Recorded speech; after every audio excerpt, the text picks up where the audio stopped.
하나님 은혜를 감사합니다. 이곳 가운데 우리를 불러주시고 하나님을 예배하게 하시니 감사합니다.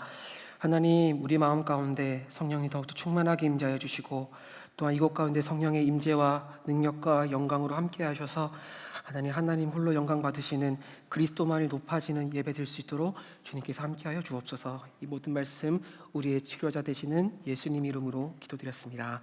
아멘. 네, 다시 한 번 더 금요 경배 찬양과 경배에 나오신 모든 성도님들을 주님의 이름으로 환영합니다. 다시 한번 양옆에 계신 분들과 이렇게 인사했으면 좋겠습니다. 예수님이 우리의 치료자 되십니다. 예수님이 우리의 치료자 되십니다.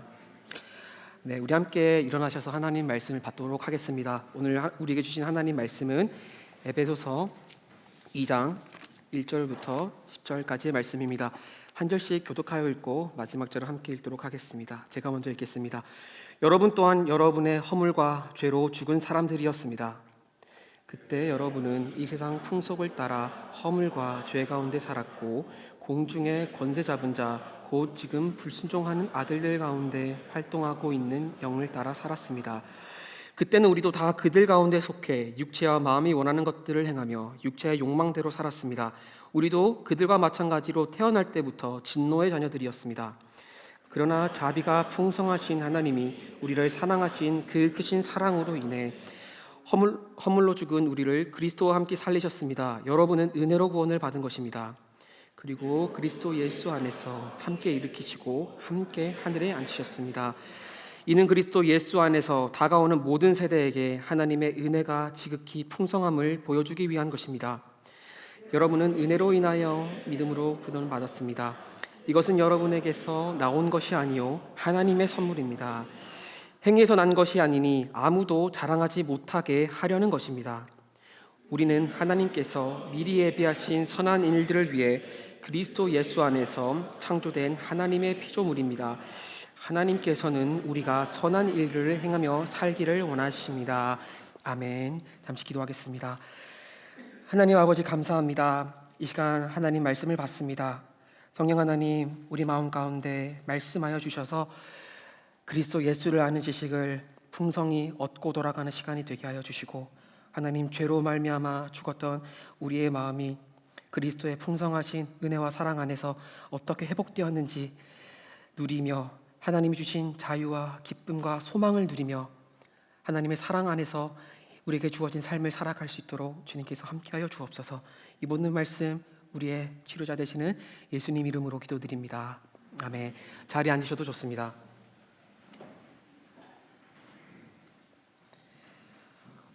네. 잠시 물 한잔 하고 시작하도록 하겠습니다. 네, 저는 오늘 여러분들과 함께 살아있지만 죽은 것 같이 느낄 때라는 제목으로 하나님 말씀을 함께 나누도록 하겠습니다. 사람들은 보통 죽음을 쉼이라고 생각하는 것 같아요. 왜냐하면 일단 사는 게 그렇게 좀 호락호락하진 않지 않습니까? 특히 미국이라는 나라는 정말 자본주의 정말 끝판왕이고, 또 경쟁 사회에서 이렇게 살아가는 게 정말 쉬운 게 아닌 것 같아요. 그래서 우리는 나름대로 생존하기 위해 굉장히 나름대로 치열하게 살아갑니다. 그런데 죽음은 이러한 치열한 삶에서 우리를 분리시켜 줍니다. 그래서 철학자들은 죽음을 축복이라고 해요. 왜냐하면 이게 죽음이 만약 영혼의 소멸이라고 한다면 죽으면 다 끝이잖아요, 그렇죠? 그러니까 우리가 죽은 후에는 우리는 더 이상 고통과 슬픔을 느낄 필요가 없기 때문에 죽음은 우리에게 축복이 된다고 말을 합니다. 그리고 사람들은 죽음을 두려워할 필요도 없다고 해요. 왜냐하면 죽음이 임하는 그 순간부터는 우리는 더 이상 우리 자신이 아니기 때문입니다. 왜냐하면 죽음이 만약 영혼의 소멸을 의미한다면 우리가 죽은 후 우리는 우리가 아니잖아요, 그렇죠? 그렇다면 우리와 상관도 없는 죽음을 도대체 왜 두려워하냐는 겁니다. 그래서 세상 철학자들은, 그리고 세상은 죽음을 두려워한다는 것은 자기가 마치 모르는 것을 아는 체 하는 것과 같다라고 말하기도 했습니다. 죽음을 두려워할 필요가 없다는 거죠. 그러니 어쩌면 죽음은 인간에게 굉장한 축복일 수 있습니다. 그래서 죽음은 우리를 모든 의무와 또 관계에서부터 오는 모든 스트레스, 그리고 우리를 그 모든 것들로부터 해방시킬 수 있는 탈출구처럼 느껴질 때가 있습니다. 그래서 기독교인들도 삶이 좀 버거울 때 이런 말을 좀 농담으로 하곤 하죠. 와, 빨리 천국 가고 싶다, 이런 말처럼요. 그런데 오늘 바울은요, 본문 에베소서 2장 1절에서 이렇게 말을 합니다. 여러분은 죄로 인해 죽은 사람들입니다. 우리는 죽었다는 거죠. 그런데 2절에서는 여러분들은 죄 가운데 살았습니다 라고 말을 해요. 그러니까 지금 바울이 말하고 있는 것은 여러분은 살았지만 죽어 있다라는 겁니다. 자, 2장 1절을 잠깐 띄워주시겠습니까? 지금 여러분은 또한 여러분의 허물과 죄로 죽은 사람들이었습니다 라고 되어 있어요. 죽었다는 것을 마치 우리말 성경은 과거 시제로 번역을 합니다. 그런데 원문을 보면 이건 현재 시제로 되어 있어요. 그러니까 죄로 죽었다라는 것이 과거에 있었던 사건이 아니라 현재 우리가 경험하는 실존이라는 거예요. 반대로 2장 2절을 보면 이렇게 되어 있습니다. 함께 읽어봤으면 좋겠습니다. 읽어보겠습니다. 시작. 그때 여러분은 이 세상 풍속을 따라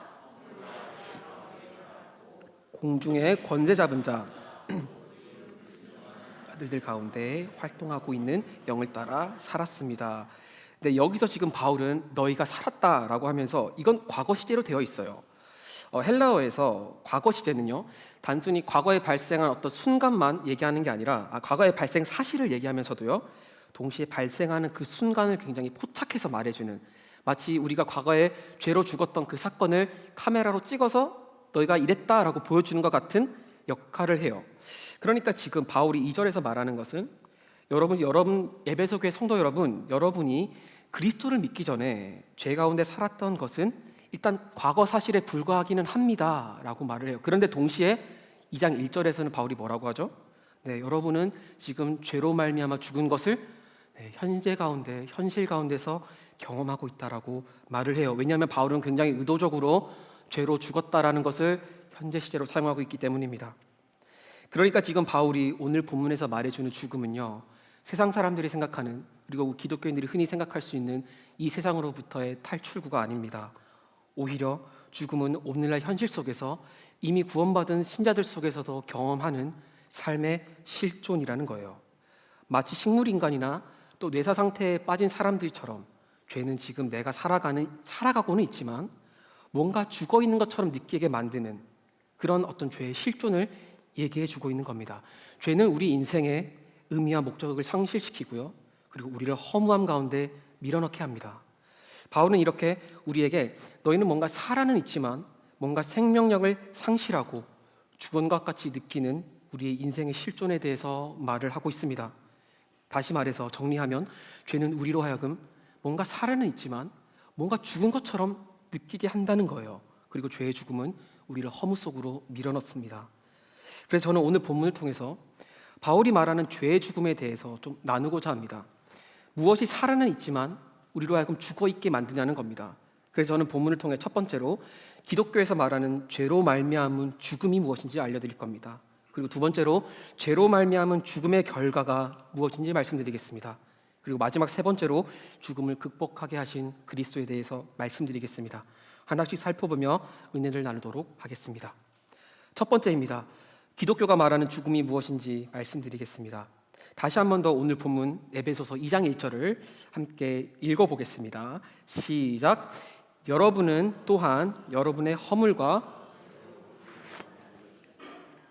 지금 바울은 에베소 교회 성도들을 향해 여러분들은 죄로 말미암아 죽은 사람들이라고 말을 합니다. 죽어 있다라는 거예요. 여러분, 어떤 사람들이 중환자실에 있다면 우리는 그 사람에 대해서 여전히 희망을 품을 수 있습니다. 아무리 치료 과정이 힘들고 어려울지라도 치유될 수 있다라는 희망을 가질 수 있어요. 그리고 우리는 하나님께 치유를 위한 기도를 하며 그 사람이 회복될 수 있다라는 희망을 가지곤 합니다. 그렇게 사람들은 어떠한 사람이 아무리 불치병에 걸렸다 한들 목숨이 붙어있는 한 그 사람에 대한 희망을 포기하지는 않아요. 하지만 죽은 사람 앞에서는 우리는 희망을 품을 수 없습니다. 무덤과 죽음 앞에서는 우리는 그저 절망할 뿐입니다. 슬퍼할 뿐이죠. 그래서 살았지만 죽어있는 상태로 살아가는 것은 우리에게 절망밖에 남기지 않는다는 거예요. 그러니까 기독교에서 말하는 인간은요, 죄로 말미암아 죽었고 그렇게 어떠한 희망도 바랄 수 없는 비참한 존재라고 말을 합니다. 죽은 사람은요, 어떠한 자기 의지도 없고 그냥 무능한 존재입니다. 이처럼 기독교는 인간이 죄로 말미암아 완전히 망가졌고 인간은 스스로 그것을 해결할 능력이 없다라고 말을 해요. 이러한 기독교의 인간관은 매우 부정적으로 들립니다. 하지만 동시에 이러한 인간에 대한 기독교의 평가는 매우 현실적입니다. 왜냐하면 죄로 죽은 인간은요, 살아는 가지만 자기 의지를 가지고 살아가는 것이 아니기 때문이에요. 바울은 본문 2절부터 인간이 어떻게 죽었지만 살아가는 그 모습을 구체적으로 보여주고 있어요. 본문 2절입니다. 제가 읽어드리겠습니다. 그때 여러분은 이 세상 풍속을 따라 허물과 죄 가운데 살았고 공중의 권세 잡은 자, 곧 지금 불순종하는 아들들 가운데 활동하고 있는 영을 따라 살았습니다. 죽었지만 살아가는 사람들은 일단 세상 풍속을 따라 살아갑니다. 그리고 불순종하는 아들들 가운데 역사하는 영들을 따라서 살아가요. 살아는 있습니다. 근데 자기 의지를 따라 살아가는 게 아니에요. 세상의 풍속과 불순종하는 영들을 따라서 살아가고 있다라는 거예요. 다시 말해서 세상 문화의 지배를 받고 있는 인간을 말해주고 있는 겁니다. 그러나 사람들이 이렇게 말합니다. 저는 제 인간 의지를 가지고 살아가고 있는데요, 나는 내가 원하는 대로 행동하며 살아가고 있습니다 라고 말을 할 수는 있어요.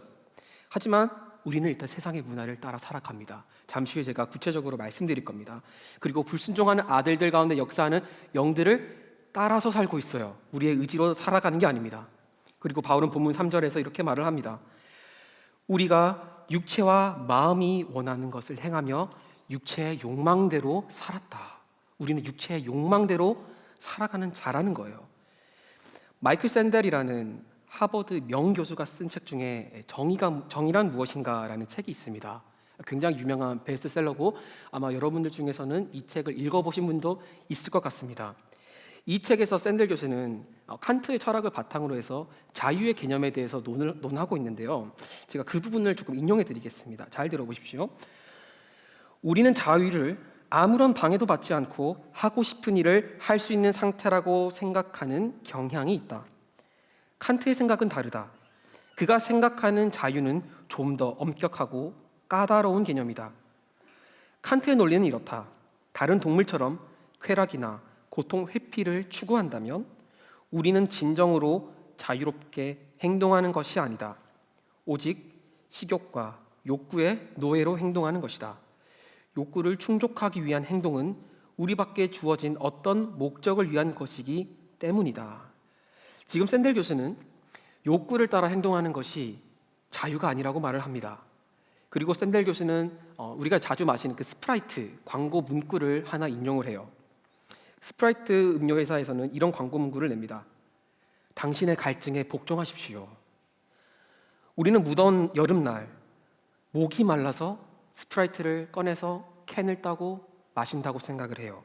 그러나 칸트와 샌델에 따르면 우리가 목이 말라서 스프라이트 캔을 집어들고 캔을 따고 마시는 행위는 우리의 자유에 따른 행위가 아니라는 거예요. 오히려 목마름이라는 욕구에 우리가 그냥 복종했을 뿐이라는 겁니다. 이해를 돕기 위해 다른 예를 한번 들어보겠습니다. 여러분, 제가 여기서 만약 이 강단에서 제가 가지고 오진 않았는데요, 탁구공이 있다고 생각해 볼게요. 제가 이렇게 탁구공을 들고 있습니다. 탁구공을 제가 이렇게 놓으면 어떻게 될까요? 탁구공이 떨어지겠죠. 떨어지는 이유는 중력 때문입니다. 그렇죠? 여러분 다 알고 계시는데 말 안 하고 계시는 거죠. 탁구공은 중력이라는 법칙에 지배를 받고 있기 때문에 우리가 탁구공을 놓으면 탁구공이 떨어집니다. 근데 그 떨어지는 탁구공을 보고 이렇게 생각하는 사람은 없습니다. 저 떨어지는 탁구공은 정말 자유롭군 라고 생각하는 사람은 아무도 없습니다. 왜 그렇죠? 탁구공이 어떤 법칙에 지배를 받고 있기 때문입니다. 탁구공의 의지에 따라서 떨어지는 게 아니라요, 중력이라는 법칙에 따라 거기에 굴복해서 떨어진다라는 거예요. 마찬가지로 우리가 육체의 욕망을 따르는 것은 우리가 하고 싶어서 하는 게 아니라 육체의 욕망이라는 것에 우리가 굴복하고 있을 뿐이라는 거예요. 그래서 세상에서도 인간은 인간의 의지를 따라서 살아가는 존재가 아니라고 말을 합니다. 세상도 인간을 그렇게 긍정적인 존재로 바라보고 있지 않아요. 게다가 우리는 세상 문화의 지배를 받습니다. 아까 본문 2절에서 읽었는데 우리는 세상 풍속을 따른다고 하고요, 또 공중권세 잡은 자에 대한 내용도 나오고 있어요. 그렇죠? 제가 고등코넬을 또 졸업하시고 또 여러분 다 아실 것 같은데요, 예전에 이제 MBC 앵커까지 지내셨던 조정민 목사님을 여러분이 잘 아실 것 같습니다. 제가 조정민 목사님을 굉장히 존경하고 제가 한국에 있을 때도 베이직 교회를 여러 번 가서 예배를 드렸어요. 저도 이제 이 본문을 이제 설교를 준비하고 묵상하면서 조정민 목사님은 이거 어떻게 설교하셨나 궁금해서 한번 들어봤어요. 그랬더니 목사님이 이제 이 공중권세 잡은 자에 대해서 굉장히 앵커다운 해석을 하시더라고요. 이렇게 하셨습니다. 이 공중권세 잡은 자는 세상의 미디어와 같다라고 해요. 공중권세 잡은 자들이 미디어가 이제 세상의 공중에 이제 전파를 타고 이렇게 퍼져가잖아요. 그러니까 오늘날 공중권세 잡은 자는 세상의 미디어와 같다라고 해석을 했어요. 물론 주석가들은 이 공중권세 잡은 자가 악한 영으로 해석을 하는데 저는 조정민 목사님의 해석이 오늘날 현실을 살아가는 그리스도인들에게 굉장히 적합한 해석이라고 생각을 했습니다. 그러니까 미디어는 공중에서 전파를 타고 우리의 휴대폰, TV, 컴퓨터 등 우리의 삶 속으로 들어옵니다. 그리고 우리의 정신을 지배하죠. 그래서 세상의 풍속을 세상 미디어, 공중권세 잡은 자를 세상의 미디어라고 해석하는 건 적절하다라고 좀 생각이 들었어요. 이처럼 세상의 미디어는 유행이라는 걸 이제 주도합니다.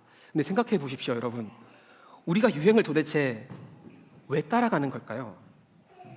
우리는 유행이라는 것에 굴복해서 우리의 옷을 결정하고요, 말하는 방식을 결정하고요, 휴식을 취하는 방법까지도 결정합니다. 제가 대학생 때 유행했던 옷들이 있어요. 근데 몇 년 지나고 휴대폰 사진첩을 보고 가끔 네이버에서 아주 친절하게 8년 전 사진을 저에게 띄워줍니다. 들어가서 보면 정말 촌스러운 어떤 한 청년이 서 있어요. 지금 그 옷을 저보고 입으라고 하면 저는 절대 입을 수 없습니다. 너무 촌스러워 보여서요.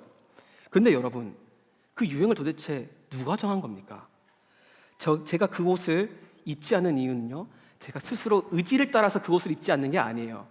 저는 유행에 따라서 제가 그 옷을 입으면 유행에 뒤처질까 봐 그게 두려워서 유행의 지배를 받고 있는 겁니다. 그러면 우리도 세상 문화의 지배를 받고 있는 거죠. 그리고 제가 정말 대학생 때 정말 큰맘 먹고 산 비싼 바지가 있어요. 청바지가. 유행이 너무 많이 지나서 지금 꺼내 입지 못하고 있습니다. 가끔 정말 용기를 내서 입어봤는데 도저히 못 입겠어가지고 이제 서랍 제 밑바닥에 넣어놨습니다. 꺼내보지도 않고 있어요. 여러분, 이처럼 우리는요, 생각보다 유행의 통제를 받습니다. 우리는 우리의 의지대로 행동하고 있지 않습니다. 우리는 우리의 육체의 욕망과 세상의 미디어, 공중권세 잡은 자의 지배를 받고 있습니다. 근데 제가 이렇게 인터넷에 찾아보니까 유행을 선택하는 사람들은 어떻게 선택하나 찾아봤더니 이렇게 선택한대요. 디자이너들이 모여서 올해 컨셉은 이렇게 합시다. 오케이, 이렇게 옷을 만들고 그냥 출시를 하면 그게 유행이 된대요. 그리고 올해 색깔 그런 것도 있잖아요.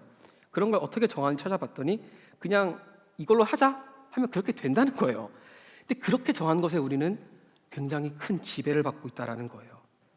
그래서 정리해 보면 세상의 미디어는 우리를 지배하고 있고 우리는 육체의 지배를 받고 있습니다. 우리는 자유롭지 않습니다. 그래서 우리는 살아는 있지만 우리의 의지대로 살아가고 있는 것이 아니라 죽어 있다는 겁니다. 의지가 없어요.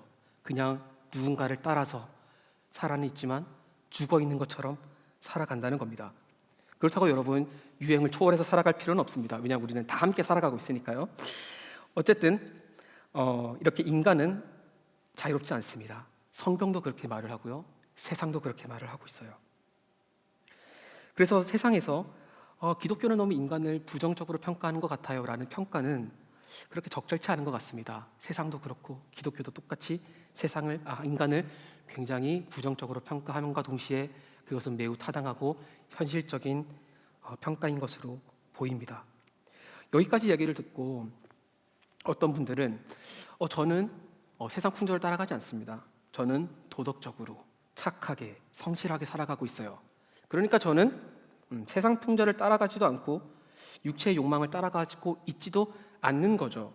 저는 죄로 말미암아 죽은 상태를 벗어났다라고 말할 수 있겠네요 라고 생각할 수 있을 것 같습니다. 그러나 여러분, 본문 3절에서 바울은 뭐라고 하는지 다시 한 번 더 확인해 볼까요? 본문 3절 함께 읽어보겠습니다. 시작. 그때는 우리도 다 그들 가운데 속해 육체와 마음이 원하는 것들을 행하며 육체의 욕망대로 살았습니다. 우리도 그들과 마찬가지로 태어날 때부터 진노의 자녀들이었습니다. 여러분, 여기서 우리는 누구일까요? 에베소 교회 성도들만 말하는 게 아닙니다. 편지를 쓰고 있는 바울까지도 포함했어요. 바울은 자기 자신조차도 죄로 말미암아 죽은 사람이라고 말을 하고 있습니다. 여러분, 바울은 어떤 사람이었죠? 율법에 따라서는 흠이 없는 사람이었습니다. 바리새인 중에 바리새인이었습니다. 우리는 바리새인들을 부정적으로 생각하는 것 같아요. 하지만 바리새인들은 도덕적 순결을 굉장히 중요시했습니다. 거룩하게 사는 것이 그들의 인생의 목표였어요. 그래서 일반 유대인들은요, 바리새인들을 존경했습니다. 그들이 바리새인들처럼 살지 못하는 것을 알기 때문에 바리새인들을 존경했습니다. 바리새인들은 11조도 열심히 했고요, 기도도 열심히 했습니다. 율법과 토라를 외우고 지켰습니다. 바울은 더 그랬겠죠. 그런데 그랬던 바울도 그렇게 종교적인 열심을 따라 살고 도덕적으로 굉장히 흠이 없었던 그 사람도 나는 죄로 말미암아 죽은 사람에 자기까지 포함하고 있습니다. 왜냐하면 여러분, 예수님을 만나기 전 도덕은요, 자기 자신만을 위한 것이 될 때가 있습니다. 죄는 도덕과 성실과 같은 선해 보이는 것조차도 이용해서요, 자기 이득을 위한 것으로 바꿔버립니다. 그래서 나는 이렇게 생각하는 거예요. 나는 하나님 말씀을 순종하고 도덕적으로 살고 있고 착하게 살고 있으니 하나님은 나에 대해 이러한 것에 대해 보상을 해주셔야 한다라는 생각을 우리는 은연중에 가지게 됩니다. 그래서 기도응답이 늦어질 때, 내 뜻대로 삶이 펼쳐지지 않을 때 우리는 실망하고 분노합니다. 왜 그렇죠? 내가 착하게 살았으니 거기에 대한 보상을 바라는 마음이 있기 때문이에요. 하나님 없는 도덕과 복음은, 하나님 없는 도덕과 또 복음 없는 성실함은요, 우리 자신만의 이익을 얻기 위한 도구로 전락하기 쉽습니다. 그리고 하나님은 우리의 도덕에 보상을 해주셔야 하는 그냥 마술사 램프의 지니에 불과하게 되는 거죠. 그래서 내가 정말 도덕적인 이유는 정말 도덕을 위한 게 아니라요, 나 자신을 위한 것이 됩니다. 자기 중심성, 이게 죄의 본질인 거죠. 그래서 하나님 없는 도덕성은요, 우리에게 자기 중심성을 계속 자극하고 키우게 합니다. 그래서 우리는 우리의 의지를 따라 살아가는 게 아닌 거예요. 기독교에서 말하는 죄로 말미암아 죽었다는 말은요, 우리가 살아있지만 죽어있는 것 같은 그런 것을 얘기하는 겁니다. 정리하겠습니다. 도덕적인 사람도요, 무신론인 사람도요, 심지어 하나님을 잘 믿는 사람들도요, 예외가 아닙니다. 죄의 현실성은 모두가 직면하고 있는 겁니다. 그래서 우리는 모두 살아있지만 살아있는 게 아니에요. 살아있지만 죽어있다가라고 느끼게 되는 겁니다. 그래서 누구도 죄의 죽음을 피할 수 없습니다. 그렇다면 이런 죄의 죽음으로 말미암는 결과는 무엇일까요? 두 번째로 넘어가 보겠습니다. 죄로 인한 죽음의 결과 무엇일까요? 그들은 무엇을 느낄까요? 먼저 살아는 있지만 죽은 것 같이 느끼는 사람은 허무함을 느낍니다. 여러분, 식물인간을 보시거나 TV에서요, 또는 이렇게 의식이 없는 사람들을 보면 우리는 무엇을 느끼죠? 허무함을 느낍니다. 아무런 의미가 없는 인생처럼 느껴지게 됩니다. 살아있으나 죽은 사람이 느끼는 것이 바로 그와 같다는 거예요. 그래서 허무와 공허가 우리의 마음에 찾아오고요, 우리에게 이런 질문을 남겨줍니다. 이렇게 사는 게 무슨 의미가 있는 거지? 와 같은 질문을요. 제 개인적인 얘기를 좀 해드리고 싶습니다. 저는 유학을 오기 전에 영어 강사로 일한 적이 있어요. 사역하던 교회를 사임하고 또 고등 코넬에서 이제 가을 학기가 시작하기 전에 시간이 좀 많이 이렇게 남았습니다. 그래서 가만히 있는 것보다는 좀 돈을 좀 벌고 유학 자금도 마련하고 또 사회 경험도 좀 해보자라는 그런 생각으로 이제 영어 학원 강사 이렇게 지원을 했어요. 그랬더니 이제 학원에서 연락이 오더라고요. 그래서 면접을 보러 갔습니다. 근데 면접을 보러 간 원장님이 갑자기 저한테 저는 신실한 카톨릭 신자입니다 이러는 거예요. 그래서 제가 그래서 뭐 어쩌라는 거지? 라고 했는데 저한테 갑자기 근데 보니까 신학대학원을 졸업하셨네요 이러시는 거예요. 그러면 저를 면접 보시면서 앞으로 여기서 학원 시스템을 배우면 앞으로 목회하실 때 굉장히 큰 도움이 되실 것 같아요. 이렇게 시스템도 배우고 또 학부모님들 상담하는 것도 배우고 아이들 관리하는 것도 배우면 앞으로 목회하는데 굉장히 큰 도움이 될 것 같은데 어떻게 생각하세요? 그러시는 거예요. 그래서 제가 그럴 것 같네요 라고 했어요. 그래서 이제 그날 시범 강의도 하고 제가 그날 이제 강사로 채용이 됐습니다. 정말 많은 것을 배웠는데요. 그중 하나가 월급을 받고 나서 11조를 어떻게 해야 되나, 반올림은 어디까지 해야 되나라는 고민을 처음으로 해봤습니다. 왜냐하면 이제 교회에서 사역을 할 때는 정말 깔끔하게 딱 떨어뜨려서 주시거든요. 근데 이제 월급을 딱 받았는데 한 1회짜리까지 떨어지는 거예요. 그래서 이거를 제가 이런 자리를 뭐 찾아올 수도 없고 또 그거를 이제 이체를 할 수도 없고 참 애매하다. 어디까지 이제 반올림을 해야 되나 그런 고민도 처음 해봤고, 그리고 이전에 제가 사역할 때는 전혀 몰랐는데요. 강사로 일하면서 주말을 기다리는 심정이 어떤 것인지 정말 깊이 공감하게 되었습니다. 저도 월요일이 되면 주일 저녁이 되면 뭔가 무서워요. 또 두려워요. 그리고 월요일 출근길은 뭔가 기분이 좋지 않습니다. 날씨가 아무리 좋아도 뭔가 기분이 안 좋아요. 그런데 금요일 출근 날은 출근 때부터 뭔가 걸음이 굉장히 가볍고 너무 좋은 거예요. 그래서 제가 이제 초보 강사다 보니까 제가 제일 늦게 퇴근했었거든요. 금요일에 거의 한 저녁 10시, 10시 반 이렇게 퇴근한 것 같아요. 굉장히 늦은 시간인데 저는 그 퇴근하는 시간이 너무 좋아가지고 지하철이나 이제 버스를 안 타고 집까지 걸어갔던 기억이 많아요. 그 공기가 너무 좋은 거예요. 굉장히 자유로움, 누구도 나를 방해하지 않고 모든 것을 이루고 가는 그 기분이 너무 좋았습니다. 그래서 제가 이렇게 사회 경험도 할 수 있고 너무 좋았던, 그리고 성도님들이 이렇게 살아가시구나, 약간의 그 간접적인 경험을 좀 할 수 있었던 것 같아요.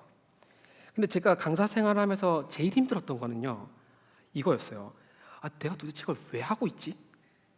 왜냐면 월요일부터 금요일까지의 시간이요, 아주 쳇바퀴 돌아가듯이 돌아갔어요. 강의 준비하고 서류 작업하고 학부모 상담하고 시험 채점하고 또 학습이 좀 뒤처지는 아이들 따로 상담하고 관리해주고, 그리고 녹초가 돼서 퇴근합니다. 그러면 그냥 쉬어요. 뭔가 할 수가 없어요. 그리고 일어납니다. 일어나서 또 강의 준비를 해요. 그리고 출근을 합니다. 이제 강사님들과 회의를 해요. 그리고 그렇게 2개월이 지나면 이제 애들 내신 대비를 해줘야 됩니다. 와, 그때 원장님이 얼마나 예민해지시는지 강사들도 다들 긴장을 해요. 왜냐하면 대학 입시와 관련돼 있으니까요. 저도 평생 저는 영어 강사를 할 게 아니었으니까 그렇게 압박감을 느끼지 않았는데, 문제는 제 전임 강사님이 내신 대비를 해주시다가 중간에 잘리셨어요. 얘기를 들어보니까 강의력이 조금 부족하셨는지 학생들이 항의를 해서 원장님이 어쩔 수 없이 해고를 하신 거였어요. 제가 그 선생님 대신 들어갔어요. 저는 강사가 제 꿈이 아니었기 때문에 괜찮겠지라고 생각했는데 막상 들어가 보니까 얼마나 부담감이 느껴지는지, 진짜 그때부터 얘네들을 어떻게든 좋은 성적을 맡게 하겠다라는 것을 바탕으로 교재를 매우 연구하고요, 강의를 찾아 듣고 제가 기출문제를 다 풀어봤어요. 그러면서 열심히 하는 거죠.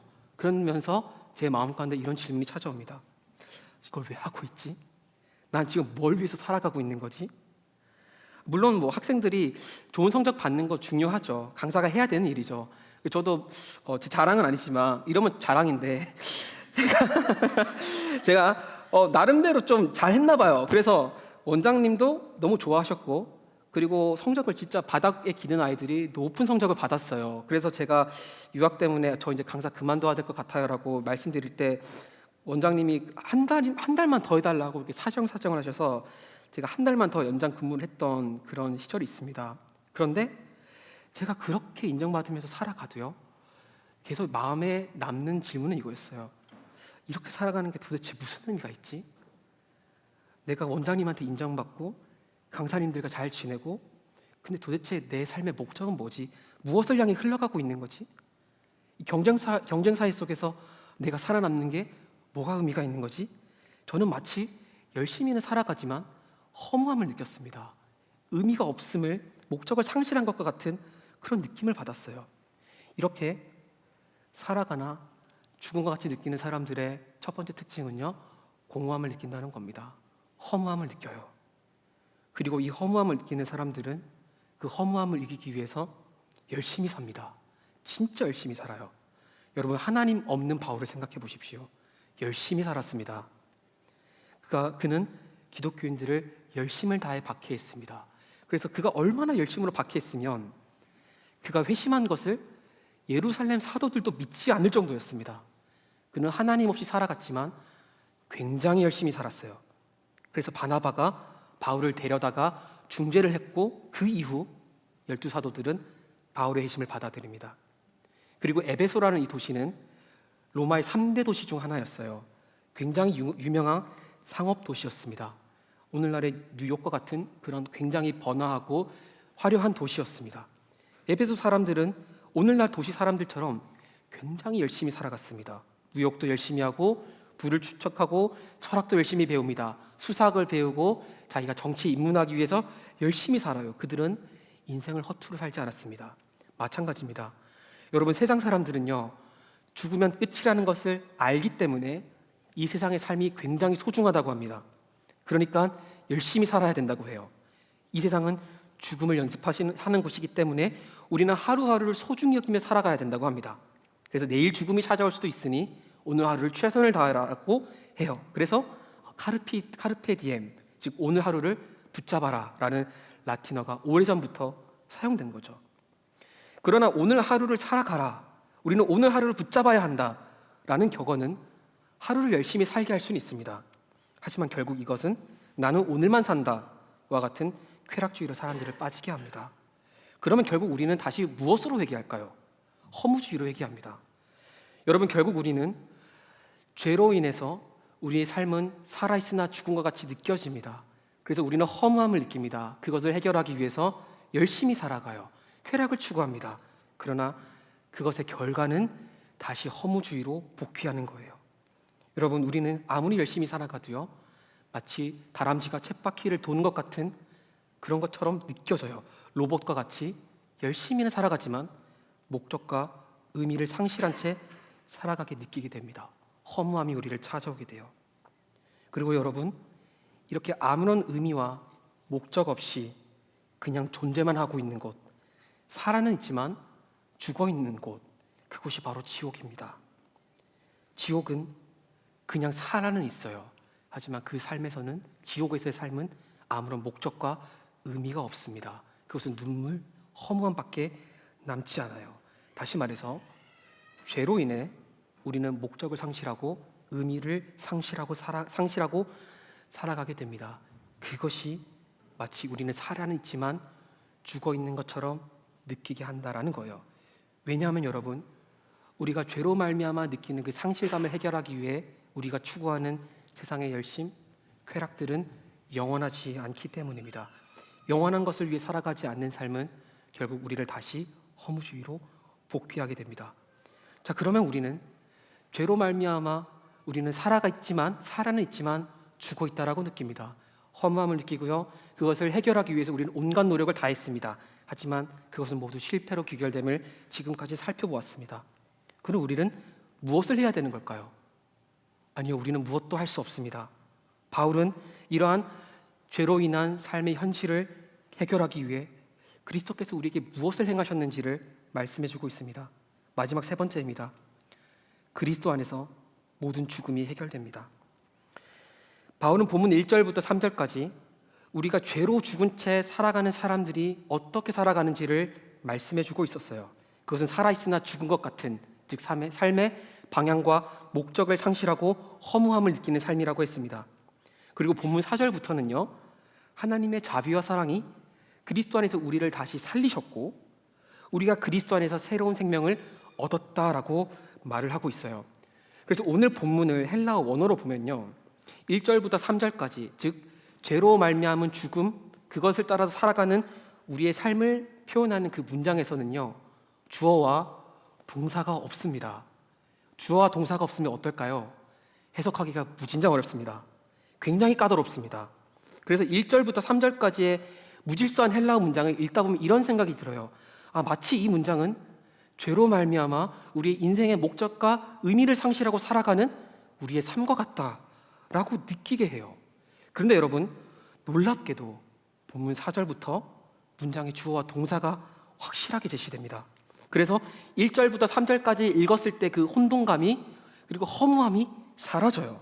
본문 4절 5절을 읽어보면서 무엇이 주어로 또 무엇이 동사로 제시되었는지를 확인해 보겠습니다. 함께 읽어보겠습니다. 시작. 그러나 자비가 풍성하신 허물러 죽은 우리를 그리스도와 함께 살리셨습니다. 여러분은 은혜로 구원을 받은 것입니다. 누가 주어로 나오고 있습니까? 하나님이 주어로 나오고 있고요. 무엇이 동사죠? 네, 살리셨다라는 것이 동사입니다. 하나님이 그리스도 안에서 우리에게 새로운 생명을 주셨어요. 그리고 하나님은 우리를 그리스도와 함께 일으키셨습니다. 죽음에서 생명으로 옮겨주셨어요. 그래서 우리는 죄로부터 자유하며 죄로 말미암아 살아는 있으나 죽은 것 같이 더 이상 느낄 수가 없습니다. 왜냐하면 우리에게 생명이 주어졌기 때문입니다. 그리고 하나님은 우리를 그리스도와 함께 하늘 위에 올리셨다라고 말합니다. 그래서 우리는 공중 권세 잡은 자들보다 더 높은 곳 위로 올라갔습니다. 그래서 우리는 더 이상 세상 미디어와 사단의 지배도 받을 수 없습니다. 우리는 그들보다 더 높은 곳에 앉아있기 때문입니다. 그래서 우리는 이제 드디어 살아갈 능력을 얻게 됩니다. 그리스도 안에서요. 이 모든 것이 하나님의 선물이라고 말을 합니다. 그리고 바울은 이것이 하나님의 은혜의 풍성함이라고 얘기를 합니다. 그리고 우리는 이것에 대해 자랑할 수 없습니다. 왜냐하면 하나님이 우리를 불쌍히 여기셨기 때문에 우리에게 베푸신 은혜이기 때문이에요. 그런데 저는 본문 5절을 다시 한 번 더 여러분과 함께 확인해 보고 싶습니다. 제가 읽어드리겠습니다. 허물로 죽은 우리를 그리스도와 함께 살리셨습니다. 여러분은 은혜로 구원을 받은 것입니다. 하나님이 허물로 죽은 우리를 그리스도와 함께 살리셨습니다. 자, 여러분, 우리를 그리스도와 함께 살리려면 우리만 죽은 게 아니죠. 또 누가 죽으셨을까요? 누가 죽으셔야만 했던 겁니까? 그리스도도 죽으셔야 했습니다. 왜냐하면 죽어야 부활할 수 있으니까요. 우리가 죄에 굴복하며 허무지에 빠져 살아가는 그 고통을 하나님께서 해결하기 위해서 선택하신 것은 그리스도께서도 우리처럼 죄로 말미암아 죽어야 한다는 것이었습니다. 그리스도께서도 죄 가운데 살아가는 우리처럼 살아는 있으나 죽은 것 같은 허무함을 경험했습니다. 그분의 삶은요, 십자가에서 송두리째 부정되었습니다. 그의 사역을 통해 함께했던 수많은 군중들은 예수를 보며 십자가에 못 박으라고 욕을 했습니다. 그의 사역은 부정되었어요. 게다가 그분이 3년 동안 공들여 훈련시켰던 제자들도 예수님을 버립니다. 나는 예수님을 버리지 않겠습니다라고 호언장담했던 수제자들도 예수님을 배신합니다. 예수님의 사역의 열매, 삶의 열매는 모두 부정되는 것 같아 보입니다. 허무해 보입니다. 예수께서 이루신 것은 아무것도 없어 보였습니다. 이처럼 그분의 삶은 우리처럼 허무해지셔야 했습니다. 우리가 살아는 있으나 죽은 것처럼 느끼는 그 허무함을 그리스도께서도 느끼셔야 했어요. 여러분, 그리스도께서는 하나님의 뜻을 100% 이루셨고요, 가장 이상적이고 가장 누구나 동경할 만한 가장 아름다운 삶을 이루었습니다. 하지만 그처럼 완벽한 인생조차 하나님께 외면을 당하셨습니다. 하나님께로부터 오는 가장 궁극적이고 완전한 인정을 받지 못했습니다. 그리스도께서 십자가에서 느끼셨던 것은 살아는 있으나 이 모든 것이 의미가 없는 100% 허무함이었습니다. 그리스도께서는 십자가에서 다 이루었다고 말씀하셨죠. 하지만 십자가에서만큼은 그리스도의 삶은 가장 허무한 인생으로 마무리되는 것 같아 보입니다. 그렇게 그분이 우리와 같은 허무함을 경험하셨습니다.